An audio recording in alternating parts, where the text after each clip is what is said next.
আজি আমি ক্লাছ 6ৰ আমাৰ বিজ্ঞানৰ প্ৰথম খণ্ড অধ্যায় 4 চম্বুকৰ সৈতে খেলো আহা পাঠটোৰ অনুশীলনী প্ৰশ্নসমূহ আলোচনা কৰিম।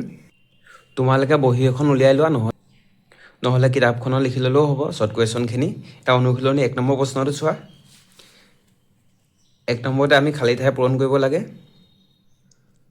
এ নম্বৰটো চোৱা, চম্বুকে আকৰ্ষণ কৰা পদাৰ্থবোৰক চম্বুকীয় পদাৰ্থ বোলে। গতিকে খালী ঠাই লিখিবা চম্বুকীয়।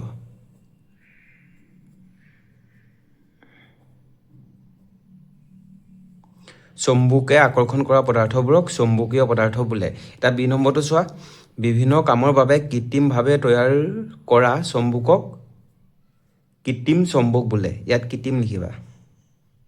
কৃত্ৰিম চম্বুকবিলাক হৈছে মানুহে তৈয়াৰ কৰা চম্বুক, যি চম্বুকসমূহ বিভিন্ন কামৰ বাবে তৈয়াৰ কৰে। চি নম্বৰটো চোৱা, ৰবৰ চম্বুকীয় পদাৰ্থ নহয়, গতিকে খালী ঠাই লিখিবা চম্বুকীয়।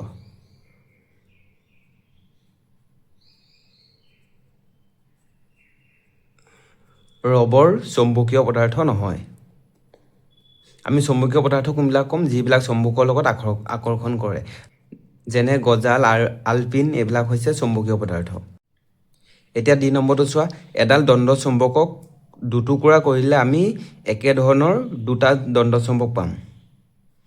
আমি যদি দণ্ড চম্বক এডালক আমি যদি দুটুকুৰা কৰি দিওঁ, তেতিয়া আমি দুটা দণ্ড চম্বক পাম। এতিয়া ই নম্বৰটো চোৱা, দুডাল চম্বুকৰ একে মেৰুৱে খালী ঠাইত লিখিবা বিকৰ্ষণ কৰে। এতিয়া চম্বুকৰ একে মেৰুৱে মানে উত্তৰ মেৰু আৰু উত্তৰ মেৰুৱে বিকৰ্ষণ কৰিব আৰু দক্ষিণ মেৰুৱে বিকৰ্ষণ কৰিব, মানে একে মেৰুৱে বিকৰ্ষণ কৰে। ইয়াত বিকৰ্ষণ লিখিবা খালী ঠাইত। তাৰ আকৰ্ষণ কেতিয়া কৰে? চম্বুকৰ বিপৰীত মেৰুৱে আকৰ্ষণ কৰে, কিন্তু একে মেৰুৱে বিকৰ্ষণ কৰে। সেইটো তোমালোকে মনত ৰাখিবা। এতিয়া 1 নম্বৰটো চোৱা, চম্বুকৰ সদায় দুটা মেৰু থাকে। এটা হৈছে উত্তৰ মেৰু, আনটো হৈছে দক্ষিণ মেৰু। গতিকে চম্বুকৰ খালী ঠাই লিখিবা দুটা মেৰু থাকে। এতিয়া 2 নম্বৰ প্ৰশ্নটো চোৱা, সত্য উক্তিবোৰত ৰাইট চিন দিবলৈ কৈছে। এ নম্বৰটো চোৱা, চম্বুকে সকলো ধৰণৰ পদাৰ্থক আকৰ্ষণ কৰে। এইটো ভুল, এইটো পূৰণ চিন দিবা। কাৰণ চম্বুকে সকলো ধৰণৰ পদাৰ্থক আকৰ্ষণ নকৰে। এতিয়া কাঠ, ৰবৰ, কলম, পেঞ্চিল আদিকটো চম্বুকে আকৰ্ষণ নকৰে। গতিকে এইটো ভুল, সকলো ধৰণৰ পদাৰ্থক আকৰ্ষণ নকৰে। বি নম্বৰটো চোৱা, চম্বুকৰ বিপৰীত মূৰ দুটাৰ মাজত আকৰ্ষণ হয়। এইটো শুদ্ধ লিখিবা। চম্বুকৰ বিপৰীত মূৰ দুটাৰ মাজত আকৰ্ষণ হয়। বিপৰীত মূৰ বুলি ক'লে এটা উত্তৰ মেৰু হ'ব, আনটো দক্ষিণ মেৰু। চি নম্বৰটো চোৱা, কবাল্ট এবিধ চম্বুকীয় পদাৰ্থ। এইটো শুদ্ধ, ৰাইট চিন দিবা। ডি নম্বৰ প্ৰশ্নটো চোৱা, দণ্ড চম্বুকে সদায় উত্তৰ দক্ষিণ দিশত মুখ কৰি থাকে। এইটো শুদ্ধ লিখিবা। দণ্ড চম্বুকে সদায় উত্তৰ দক্ষিণ দিশত মুখ কৰি থাকে। তাই ই নম্বৰটো চোৱা, গৰম কৰিলে চম্বুকৰ চম্বুকত্ব গুণ হেৰায়। এইটো শুদ্ধ লিখিবা। আমি যদি চম্বুক এডালক যদি গৰম কৰোঁ, তেতিয়া তাৰ চম্বুকত্ব গুণটো হেৰুৱায়, মানে আকৰ্ষণ কৰা যোনটো গুণ আছে সেই গুণটো কমি যায়। এতিয়া 3 নম্বৰ প্ৰশ্নটো চোৱা, ক স্তম্ভৰ লগত খ স্তম্ভ মিলোৱা, মানে ক অংশৰ লগত খ অংশ মিলাব কৈছে, যোনটো শুদ্ধ হয়। তাই এ নম্বৰটো চোৱা, কম্পাছ যন্ত্ৰৰ শলা। এ নম্বৰটো ডিৰ লগত মিলাবা। কম্পাছ যন্ত্ৰৰ শলা স্থিৰ অৱস্থা, মানে ৰৈ থকা অৱস্থাত উত্তৰ দক্ষিণ দিশত অৱস্থান কৰে, মানে উত্তৰ আৰু দক্ষিণ মেৰুত মানে অৱস্থান কৰে। 2 নম্বৰটো চোৱা, লোৰ গজা মানে যোনটো আমি লোহাৰ গজা বুলি কওঁ। লোৰ গজাৰ চম্বুকৰ দ্বাৰা আকৰ্ষিত হয়। গতিকে 2 নম্বৰটো চিৰ লগত মিলাবা। 3 নম্বৰটো চোৱা, মেগনেটাইট হৈছে এ নম্বৰটোৰ লগত মিলাবা। 3 নম্বৰটো এ লগত মিলাবা। মেগনেটাইট প্ৰথমে আৱিষ্কাৰ হোৱা চম্বক, গতিকে 3টো এ লগত মিলাবা। 4 নম্বৰটো চোৱা, স্থায়ী চুম্বক বি লগত মিলাবা। স্থায়ী চুম্বক চম্বুকত্ব গুণ দীৰ্ঘ সময়ৰ বাবে থাকে, মানে স্থায়ী চুম্বকৰ চম্বুকত্ব যিটো গুণ এইটো দীৰ্ঘ সময়, মানে বহুত দিনৰ বাবে থাকে। এতিয়া 4 নম্বৰ প্ৰশ্নটো চোৱা, স্তম্ভ একত চম্বুকৰ এটা মূৰৰ অৱস্থিতি দেখুওৱা হৈছে, মানে স্তম্ভ একত চম্বুকৰ মূৰসমূহ উত্তৰ মেৰু, দক্ষিণ মেৰু আদিৰ অৱস্থিতি দেখুওৱা হৈছে, আৰু স্তম্ভটোত প্ৰত্যেকৰ ক্ষেত্ৰত কেনেধৰণৰ ক্ৰিয়া দেখুওৱা হৈছে। এতিয়া খালী ঠাইত পূৰ কৰা। এতিয়া খালী ঠাইবোৰ মানে পূৰণ কৰা। মানে স্তম্ভ একত চম্বুকৰ মূৰসমূহ দিয়া হৈছে আৰু স্তম্ভটোত সেই মূৰসমূহৰ মাজত আকৰ্ষণ বিকৰ্ষণ কি হয় সেইখিনি আমি খালী ঠাইত লিখিব লাগে। এতিয়া 1 নম্বৰটো চোৱা, চম্বুকৰ উত্তৰ আৰু উত্তৰ মেৰুৰ মাজত সদায় বিকৰ্ষণ হয়, গতিকে 1 নম্বৰ খালী ঠাইত লিখিবা বিকৰ্ষণ। ইয়াত বিকৰ্ষণ লিখিবা। 2 নম্বৰটো চোৱা, ইয়াত আকৰ্ষণ দিয়া আছে। এতিয়া আকৰ্ষণ কিহৰ মাজত হয়? উত্তৰ আৰু দক্ষিণ মেৰুৰ মাজত আকৰ্ষণ হয়, গতিকে ইয়াত দক্ষিণ লিখিবা খালী ঠাইত 2 নম্বৰটো। স্তম্ভ একত দক্ষিণ লিখিবা 2 নম্বৰটো। এতিয়া উত্তৰ আৰু দক্ষিণ মেৰুৰ মাজত আকৰ্ষণ হয়। এতিয়া চোৱা, ইয়াত আছে দক্ষিণ আৰু উত্তৰ। এতিয়া দক্ষিণ আৰু উত্তৰৰ মাজত আকৰ্ষণ হয়, গতিকে স্তম্ভটোত 3 নম্বৰটো আকৰ্ষণ লিখিবা। এতিয়া 1 নম্বৰ স্তম্ভত দিয়া আছে, লাষ্টতো দক্ষিণ দিয়া আছে, এফালে বিকৰ্ষণ দিয়া হয়। এতিয়া বিকৰ্ষণ কেতিয়া হ'ব? চম্বুকৰ একে মূৰৰ মাজত, গতিকে ইয়াত যদি দক্ষিণ দিয়া আছে খালী ঠাইতো দক্ষিণ হ'ব, মানে দক্ষিণ মেৰুৰ মাজত বিকৰ্ষণ হয়। ইয়াতো দক্ষিণ লিখিবা খালী ঠাইত। মই পাছফালে লিখি দিছোঁ দক্ষিণটো, দক্ষিণ লিখিবা এইটো। দক্ষিণৰ মাজত বিকৰ্ষণ হয়। এতিয়া মই এবাৰ পঢ়ি দিছোঁ চোৱা। 1 নম্বৰত লিখিবা উত্তৰ মেৰুৰ মাজত বিকৰ্ষণ হয়। 2 নম্বৰতে লিখিবা উত্তৰ দক্ষিণ আকৰ্ষণ হ'ব। 3 নম্বৰতে লিখিবা দক্ষিণ উত্তৰ আকৰ্ষণ হ'ব। 4 নম্বৰত লিখিবা একেবাৰে লাষ্টতো দক্ষিণ বিকৰ্ষণ হয়। 5 নম্বৰ প্ৰশ্নটো চোৱা, শুদ্ধ উত্তৰ গোলটো সম্পূৰ্ণকৈ পূৰ কৰা। 1 নম্বৰত দিয়া আছে তলৰ কোনটো চম্বকীয় পদাৰ্থ? চম্বকীয় পদাৰ্থ কাক ক'ম? যিবোৰ চম্বুকে আকৰ্ষণ কৰে। গতিকে 1 নম্বৰত দিয়া আছে আলপিন, 2 নম্বৰত দিয়া আছে ৰবৰ, C নম্বৰত দিয়া আছে প্লাষ্টিকৰ খাৰু, D নম্বৰত দিয়া আছে কাঠৰ স্কল। এইটো তোমালোকে জানাই, চম্বুকীয় পদাৰ্থ মানে চম্বুকে আকৰ্ষণ কৰা। এতিয়া চম্বুকে কাক আকৰ্ষণ কৰে? আলপিন। গতিকে A নম্বৰটো গোল কৰি দিবা। ৰবৰটো চম্বুকীয় পদাৰ্থ নহয়, কাৰণ চম্বুকে আকৰ্ষণ নকৰে। চিট দিয়া আছে প্লাষ্টিকৰ খাৰু চম্বুকে আকৰ্ষণ নকৰে, গতিকে এইটো চম্বুকীয় পদাৰ্থ নহয়। তেনেধৰণে ডিত দিয়া আছে চোৱা কাঠৰ স্কেলকো চম্বুকে আকৰ্ষণ নকৰে, গতিকে এইটো চম্বুকীয় পদাৰ্থ নহয়। এতিয়া 2 নম্বৰটো চোৱা, তলৰ কোনবিধ অচম্বুকীয় পদাৰ্থ? অচম্বুকীয় পদাৰ্থ বুলি ক'লে আমি কি বুজিম? যোনবিলাক চম্বুকে আকৰ্ষণ নকৰে। এতিয়া A নম্বৰ দিয়া আছে লুৰ গজাটো চম্বুকীয় পদাৰ্থ, কাৰণ চম্বুকে আকৰ্ষণ কৰে, গতিকে এইটো নহয়। B নম্বৰত দিয়া আছে ৰাবাৰৰ বেণ্ড। এতিয়া ৰাবাৰ হৈছে অচম্বুকীয় পদাৰ্থ, গতিকে শুদ্ধ উত্তৰ Bটো দিবা। Cটোত কি আছে চাওক, চেফটি পিন। গতিকে চেফটি পিনটো এটা চম্বুকে আকৰ্ষণ কৰে, আলপিনো চম্বুকে আকৰ্ষণ কৰে, গতিকে শুদ্ধ উত্তৰ Bটো দিবা, ৰাবাৰৰ বেণ্ড। Bটো গোল কৰিবা 2 নম্বৰ।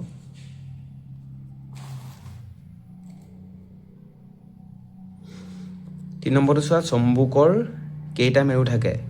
আমি জানো চম্বুকৰ 2টা মেৰু থাকে, এটা উত্তৰ মেৰু আনটো দক্ষিণ মেৰু, গতিকে চম্বুকৰ 2টা মেৰু থাকে, এইটো লিখিবা। এতিয়া 6 নম্বৰ প্ৰশ্নটো চোৱা, দণ্ড চুম্বক এডাল লুৰ গুৰিৰ ওচৰলৈ নিলে চুম্বকডালৰ কোনটো অংশত লুৰ গুৰি আটাইতকৈ কমকৈ লাগি ধৰিব?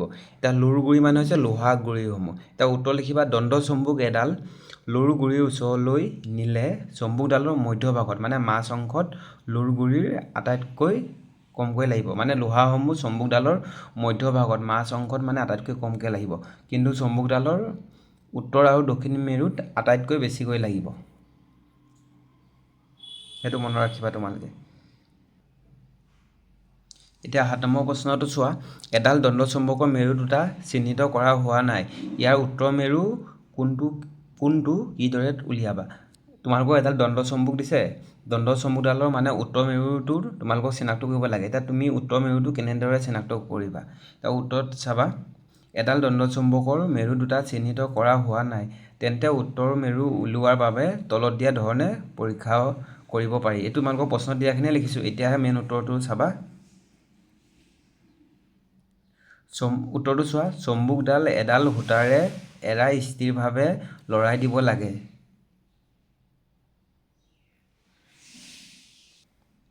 তাৰ পাছত চোৱা, চুম্বকডাল অলপ সময়ৰ পাছত এক নিৰ্দিষ্ট দিশত স্থিৰ হৈ ৰ'ব, যিটো মুখ উত্তৰ দিশ অভিমুখে ৰৈ যায়, সেইটোৱে হৈছে উত্তৰ মেৰু, গতিকে ইয়ালৈকে লিখিলে হৈ যাব।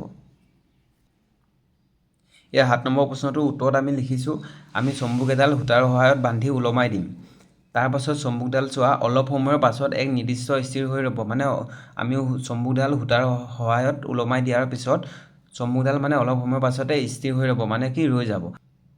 যিটো মুখ উত্তৰ দিশ অভিমুখে ৰৈ যায়, মানে যিটো মুখ উত্তৰ দিশে মানে অভিমুখ কৰি ৰৈ যায় সেয়াই হৈছে উত্তৰ মেৰু। গতিকে এয়ালৈকে লিখিলে হৈ যাব তোমালোকে। 4 নম্বৰটো চোৱা, একক মেৰুযুক্ত চম্বুক পাব পাৰিনে? উত্তৰ লিখিবা নহয়। অৰ্থাৎ একক মেৰুযুক্ত চম্বুক আমি পাব নোৱাৰি। চম্বুকৰ কেতিয়াও একক মানে এটা। চম্বুকৰ কেতিয়াও এটা মেৰু নাথাকে, চম্বুকৰ দুটা মেৰু থাকে। এটা হৈছে উত্তৰ মেৰু, আনটো হৈছে দক্ষিণ মেৰু। গতিকে 4 নম্বৰটো ভুল, নহয় লিখিবা। 9 নম্বৰটো চোৱা, চম্বুকৰ যিকোনো দুটা ধৰ্ম লিখা। গতিকে উত্তৰ লিখিবা চম্বুকৰ যিকোনো দুটা ধৰ্ম হ'ল, 1 নম্বৰ লিখিবা চম্বুকে কেৱল চুম্বকীয় পদাৰ্থবোৰ আকৰ্ষণ কৰে। এতিয়া চুম্বকীয় পদাৰ্থ কোনবিলাক? যোনবিলাক লো, কবাল্ট, নিকেল, লোহা, গজাল আদি। 2 নম্বৰতে লিখিবা চুম্বকে সদায় দুটা মেৰু, উত্তৰ মেৰু আৰু দক্ষিণ মেৰু থাকে। গতিকে আমি ইয়াত কি লিখিলোঁ ধৰ্মকেইটাত? 1 নম্বৰতে লিখিলোঁ চম্বুকে সদায় চুম্বকীয় পদাৰ্থসমূহ আকৰ্ষণ কৰে, আৰু 2 নম্বৰ ধৰ্মটো লিখিলোঁ চম্বুকৰ সদায় দুটা মেৰু থাকে, এটা হৈছে উত্তৰ মেৰু, আনটো দক্ষিণ মেৰু। গতিকে ইয়ালৈকে লিখিলে হৈ যাব।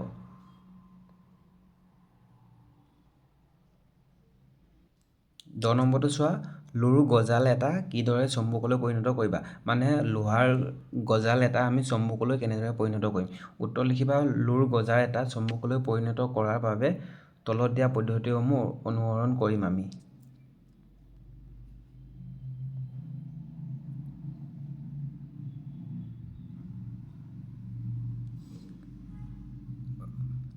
তোমালোকে লিখিবা ঘঁহি চম্বুক বনোৱা পদ্ধতি, মানে লোৰ গজাৰটো আমি চম্বুকত যেতিয়া ঘঁহি দিওঁ তেতিয়া এই চম্বুকৰ গুণটো পায় আৰু লোহাৰ বা লোৰ গজালটো চম্বুকলৈ পৰিণত হয়। গতিকে উত্তৰ লিখিবা তোমালোকে।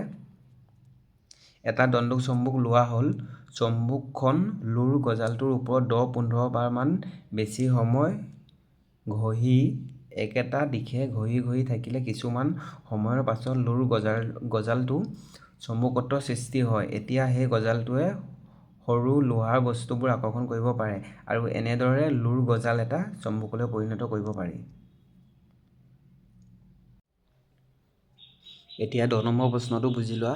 চোৱা, প্ৰথমতে আমি দণ্ড চম্বুক এটা ল'ম আৰু দণ্ড চম্বুকডালৰ ওপৰত গজালটো 10-15 বাৰমান যেতিয়া আমি ঘঁহি দিওঁ, এই চোৱা ঘঁহি থাকিলে কিছু সময়ৰ পাছত লোৰ গজাৰটো চম্বুকত্বৰ সৃষ্টি হয়। মানে আমি যদি কিছু সময় ঘঁহি থাকোঁ তেতিয়া গজাৰটোৰ ওপৰত চম্বুকত্বৰ সৃষ্টি হয়। তাৰপিছত গজালটোৱে সৰু লোহাৰ বস্তুবোৰ আকৰ্ষণ কৰিব পাৰে। এনেদৰে আমি লোৰ গজাল এটা চম্বুকলৈ পৰিণত কৰিব পাৰোঁ। এতিয়া পাছৰ প্ৰশ্নটো চাওঁ আমি। 11 নম্বৰ প্ৰশ্নটো চোৱা, মুক্তভাৱে ওলমাই থ'লে দণ্ড চুম্বক এডালে কিয় উত্তৰ দক্ষিণকৈ থাকে? মানে আমি যদি দণ্ড চুম্বক এডাল ওলমাই থৈ দিওঁ তেতিয়া চম্বুকডাল উত্তৰ দক্ষিণাকৈ কিয় থাকে? এতিয়া উত্তৰ লিখিবা মুক্তভাৱে ওলমাই থ'লে দণ্ড চুম্বক এডাল উত্তৰ দক্ষিণ দিশত থাকে। কাৰণটো হ'ল পৃথিৱী নিজে এটা ডাঙৰ চুম্বক, মানে পৃথিৱী এটা ডাঙৰ চুম্বক। তাৰপিছত লিখিবা চম্বুকডালৰ উত্তৰ মেৰু পৃথিৱীৰ চম্বুকীয় দক্ষিণ মেৰুৰ অভিমুখে আকৰ্ষিত হয়। মানে চম্বুকৰ উত্তৰ মেৰুটো যিহেতু পৃথিৱী এটা ডাঙৰ চুম্বক, গতিকে পৃথিৱীৰ দক্ষিণ মেৰু অভিমুখে আকৰ্ষিত হয়। আৰু দক্ষিণ মেৰু মানে চম্বুকৰ দক্ষিণ মেৰুটো পৃথিৱীৰ উত্তৰ মেৰুৰ অভিমুখে আকৰ্ষিত হয়। গতিকে ইয়ালৈকে লিখিলে হৈ যাব। 12 নম্বৰ প্ৰশ্নটো চোৱা, কম্পাছ যন্ত্ৰৰ সহায়ত কিদৰে দিশ নিৰ্ণয় কৰিবা?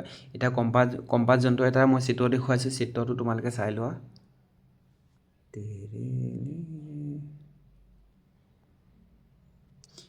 এইটো হৈছে এটা কম্পাছ যন্ত্ৰ। চোৱা, এইটো মই চিত্ৰ দেখুৱাই দিছোঁ।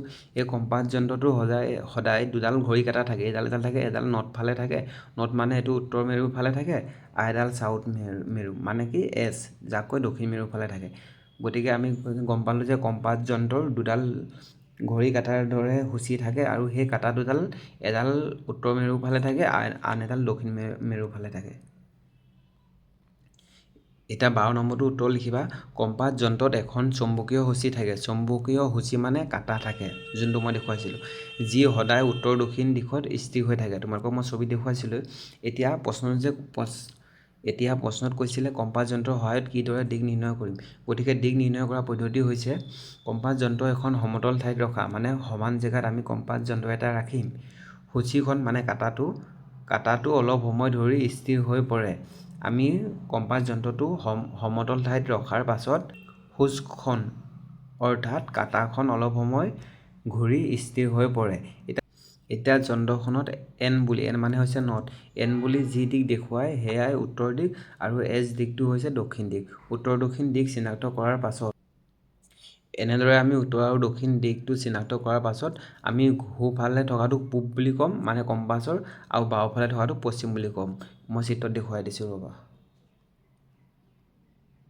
এইটো আমি কৈছিলোঁ কম্পাছ যন্ত্ৰৰ নৰ্থফালে থাকে যিটো উত্তৰ আৰু চাউথ তাক দক্ষিণ ফালে বুলি কয়, আৰু যোনটো আমাৰ সোঁফালে থাকে তাক কয় পূব বুলি, আৰু যোনটো বাওঁফালে থাকে আমাৰ বাওঁফালে থকাটো পশ্চিম বুলি কয়।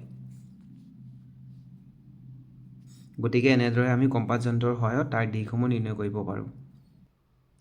এতিয়া 13 নম্বৰ প্ৰশ্নটো চোৱা, হ্ৰস্ব খুৰাকৃতিৰ চম্বুকৰ মেৰু দুটা কিদৰে চিনাক্ত কৰিবা? এতিয়া হ্ৰস্ব খুৰাকৃতিৰ চম্বুকডাল আছিলে এনেকুৱা, চোৱা মই দেখুৱাই দিছোঁ, এনেকৈ আছিলে। এই চম্বুকডালৰ এই মেৰুকেইটা আমি কেনেকৈ চিনাক্ত কৰিম? এতিয়া উত্তৰ আৰু দক্ষিণ মেৰুটো আমি কিদৰে চিনাক্ত কৰিব পাৰোঁ? এতিয়া উত্তৰত চাবা, উত্তৰ হ্ৰস্ব খুৰাকৃতিৰ চম্বুকৰ মেৰু দুটা চিনাক্ত কৰিবলৈ আমি তলত দিয়া পদ্ধতি অনুসৰণ কৰিম। এতিয়া কম্পাছ যন্ত্ৰৰ সহায়ত চিনাক্ত কৰা পদ্ধতি আমি কম্পাছ যন্ত্ৰৰ সহায়ত হ্ৰস্ব খুৰা আকৃতিৰ চম্বুকৰ মেৰু দুটা চিনাক্ত কৰিব পাৰিম। এতিয়া চোৱা, প্ৰথমতে আমি এটা কম্পাছ যন্ত্ৰ ল'ম। কম্পাছৰ সূচী উত্তৰ দিশ দেখুৱাই থকা সময়ত মানে কম্পাছৰ কাঁটাডালে উত্তৰ দিশ দেখুৱাই থকা সময়ত হ্ৰস্ব খুৰা চম্বুকৰ এটা প্ৰান্ত কম্পাছৰ উত্তৰ মেৰুৰ কাষলৈ লৈ যাম। মানে হ্ৰস্ব খুৰা চম্বুকৰ যিকোনো এটা প্ৰান্ত আমি কম্পাছৰ উত্তৰ মেৰুৰ কাষলৈ লৈ যাম। এতিয়া চোৱা, যদি সূচীডালে বিকৰ্ষণ কৰে তেন্তে সেয়া উত্তৰ মেৰু হ'ব, আৰু যদি আকৰ্ষণ কৰে তেন্তে সেয়া দক্ষিণ মেৰু হ'ব। ইয়ালৈকে লিখিলে হৈ যাব। মানে আমি ইয়াত প্ৰশ্নটো লিখিলোঁ, আমি প্ৰথমতে কম্পাছ যন্ত্ৰ এটা ল'ম। কম্পাছৰ সূচী যেতিয়া উত্তৰ দিশত থাকিব তেতিয়া আমি হ্ৰস্ব খুৰা চম্বুকৰ যিকোনো এটা প্ৰান্ত, উত্তৰো হ'ব পাৰে বা দক্ষিণ মেৰু হ'ব পাৰে, যিকোনো প্ৰান্ত আমি কম্পাছৰ উত্তৰ মেৰুৰ কাষলৈ লৈ যাম। যদি সূচীডালে মানে কাঁটাডালে বিকৰ্ষণ কৰে তেতিয়া আমি সেয়া উত্তৰ মেৰু ক'ম, আৰু যদি আকৰ্ষণ কৰে সেয়া আমি দক্ষিণ মেৰু বুলি ক'ম। এতিয়া 14 নম্বৰ প্ৰশ্নটো চোৱা, তোমাক এডাল দণ্ডচুম্বক, সৰু এডাল প্লাষ্টিকৰ সৰু স্কেল, এটা কাঠৰ টুকুৰা আৰু লুৰ গজাল এটা দিয়া হ'ল। ইয়াৰে কোনবিধক তুমি চম্বুকত পৰিণত কৰিব পাৰিবা আৰু কেনেকৈ? চম্বুকত পৰিণত হোৱাটো কেনেদৰে গম পাবা? এতিয়া আমাক প্ৰশ্নটোত এডাল আমাক দণ্ডচুম্বক দিছে, আৰু এডাল প্লাষ্টিকৰ সৰু স্কেল দিছে, আৰু কাঠৰ টুকুৰা এটা দিছে, লগতে দিছে লুৰ গজাল। ইয়াৰে কোনবিধক আমি মানে চম্বুকত পৰিণত কৰিম? গতিকে ওপৰত দিয়া বস্তুসমূহৰ ভিতৰত আমি লুৰ গজালক, গজাল এটাক আমি চম্বুকত পৰিণত কৰিব পাৰিম। কেনেকৈ পৰিণত কৰিব পাৰিম? আমি 10 নম্বৰ প্ৰশ্নটো লিখি আহিছিলোঁ যে লুৰ গজাল এটা যেতিয়া আমি দণ্ডচুম্বকত 10-15 বাৰমান আমি ঘঁহি দিম তেতিয়া এই লুৰ গজালটোৱে চম্বুকৰ গুণ পায়। তেনেদৰে আমি লুৰ গজাল এটাক আমি চম্বুকত পৰিণত কৰিব পাৰিম। গতিকে এইটো আমি লিখিব লাগিব তলত।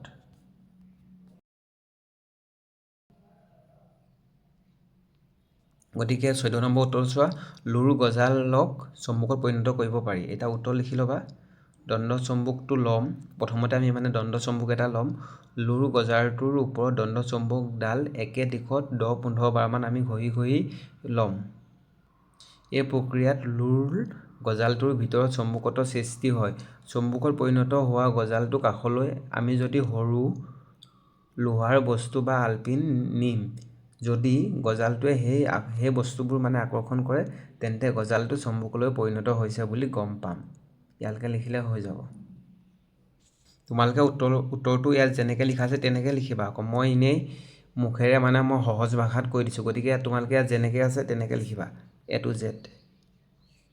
এতিয়া 15 নম্বৰটো চোৱা, তোমাক এডাল দণ্ডচুম্বক আৰু কিছুমান আলপিন দিয়া হ'ল। দণ্ডচুম্বকডালৰ মেৰু দুটা কেনেকৈ উলিয়াবা? এতিয়া মই উত্তৰত কি লিখিছোঁ কৈ দিছোঁ চোৱা, প্ৰথমতে শুনি লোৱা। আমি যদি দণ্ডচুম্বকটোৰ কাষলৈ আলপিনখিনি দি দিওঁ তেতিয়া আলপিনখিনি দণ্ডচুম্বকৰ দুটা মেৰু মানে উত্তৰ মেৰু আৰু দক্ষিণ মেৰুত লাগি ধৰিব। তেনেদৰে আমি দণ্ডচুম্বকৰ মেৰু দুটা উলিয়াব পাৰিম। গতিকে উত্তৰটো চাবা এতিয়া। যদি মোক এডাল দণ্ডচুম্বক আৰু কিছুমান আলপিন দিয়া হয়, তেন্তে দণ্ডচুম্বকখনৰ মেৰু দুটা চিনাক্ত কৰাৰ বাবে তলত দিয়া পদ্ধতি অনুসৰণ কৰিম। এইটো মই প্ৰশ্নত যি দিয়া আছে সেইখিনিকে লিখিছোঁ এইখিনি উত্তৰত। এতিয়া মেইন কাৰণটো লিখিম এতিয়া আমি।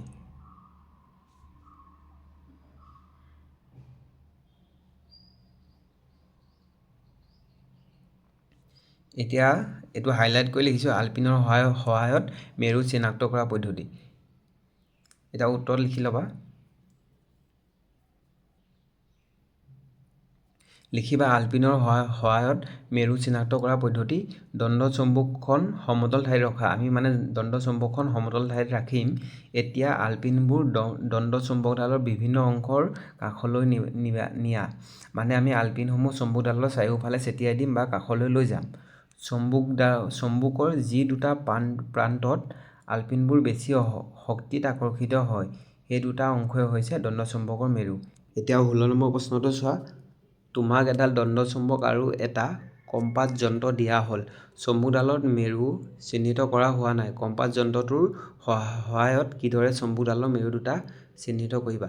মানে তোমাক এডাল দণ্ডচুম্বক আৰু এডাল কম্পাছ যন্ত্ৰ দিয়া হ'ল। সেই কম্পাছ যন্ত্ৰটোৰ সহায়ত কিদৰে মানে দণ্ডচুম্বকডালৰ মেৰু চিহ্নিত কৰিবা?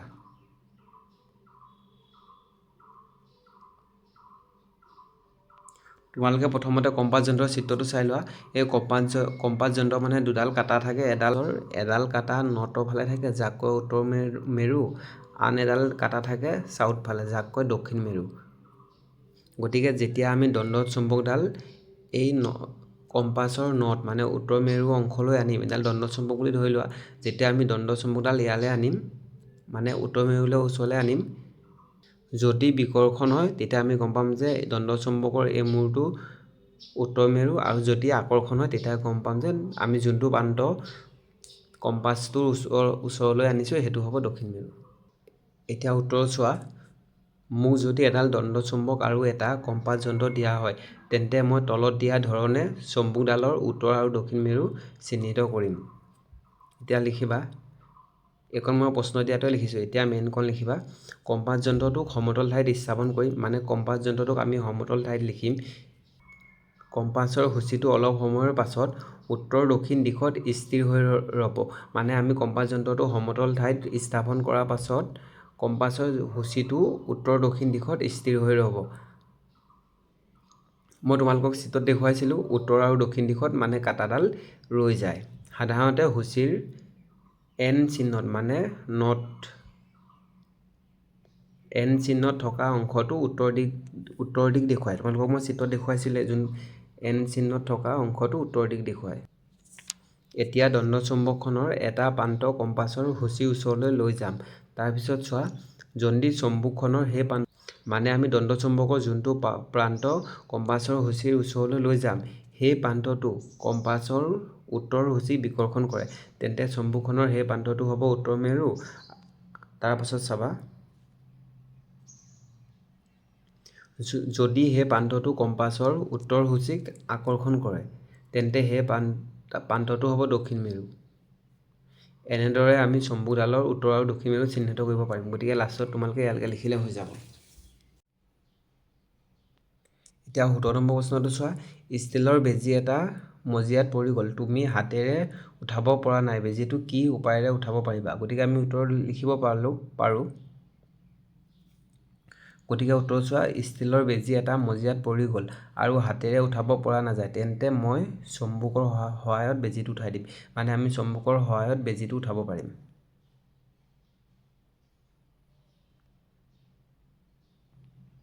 এতিয়া 18 নম্বৰটো চোৱা।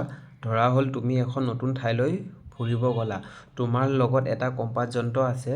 তুমি কিদৰে সেই ঠাইখনৰ দিশসমূহ নিৰ্ণয় কৰিবা? মানে প্ৰশ্নটোত কৈছে তুমি এখন ঠাইলৈ ফুৰিবলৈ গ'লা, তোমাৰ লগত কম্পাছ যন্ত্ৰ এটা আছে, আৰু সেই কম্পাছ যন্ত্ৰটোৰ সহায়ত তুমি কিদৰে সেই ঠাইখনৰ দিশ নিৰ্ণয় কৰিবা?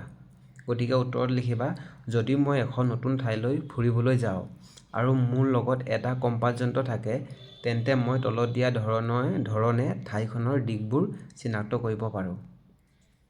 গতিকে তলত লিখিবা। এতিয়া 18 নম্বৰটো লিখিবা। কম্পাছৰ যন্ত্ৰটো এটা সমতল ঠাইত ৰাখিম। প্ৰতিটো প্ৰশ্নৰ উত্তৰ একেই আৰু কম্পাছৰ যন্ত্ৰটো আমি সমতল ঠাইত ৰাখিম যেন বা যাতে কম্পাছৰ সূচী স্বাধীনভাৱে ঘূৰিব পাৰে। অলপ সময়ৰ পাছত কম্পাছৰ চুম্বকীয় সূচীটো উত্তৰ দক্ষিণ দিশত স্থিৰ হৈ থমকিব বা ৰ'ব। তাৰ পাছত চাবা সাধাৰণতে সূচীৰ N চিহ্ন থকা অংশটো উত্তৰ দিশ দেখুৱায়। এতিয়া আমি সূচীৰ সহায়ত কেনেদৰে আমি দিশটো উলিয়াম। এতিয়া চাবা যিটো দিশ Nত আছে নটত আছে সেয়া হ'ব উত্তৰ আৰু তাৰ বিপৰীতে থকা দিশটো দক্ষিণ হ'ব। যদি কাটাডাল Nত থাকে তাক উত্তৰ ক'ম আৰু তাৰ বিপৰীতে থকা দিশটো হৈছে দক্ষিণ চাউথ। তাৰপিছত চাবা মুখত থিয় হৈ উত্তৰ দক্ষিণ দিশ চিনাক্ত কৰাৰ পাছত সোঁফালে পূব হ'ব আৰু বাওঁফালে পশ্চিম হ'ব। আমাৰ এই কম্পাছ যন্ত্ৰটোৰ মই অথনি তোমালোকক দেখুৱাইছিলোঁ ভিডিঅ'টোৰ প্ৰথমতে সোঁফালে পূব হ'ব আৰু বাওঁফালে পশ্চিম হ'ব কম্পাছ যন্ত্ৰটোৰ। গতিকে তোমালোকৰ অনুশীলনী প্ৰশ্নসমূহ ইমানেই আছিলে, ইয়াতে সমাপ্ত হ'ল। যদি ভিডিঅ'টো ভাল লাগিলে লাইক এটা কৰিবা। এই চেনেলটো তোমালোকে ক্লাছ 6, 7, 8 বিজ্ঞানৰ সকলো প্ৰশ্নৰ উত্তৰ পাই যাবা, গতিকে চেনেলটো ছাবস্ক্ৰাইব কৰি ল'বা।